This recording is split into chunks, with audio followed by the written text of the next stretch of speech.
Kain-kain tayo, lalabs ng saging. Sa tingin nyo, okay pa ba to sa loob?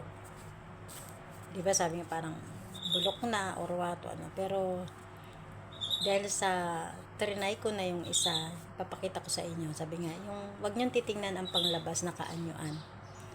Ang titingnan nyo yung kalooban. Tingnan nyo guys. O, diba?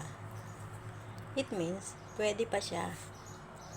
Hindi siya pareho nung nasa labas. Parang sa English, don't judge a book by its cover.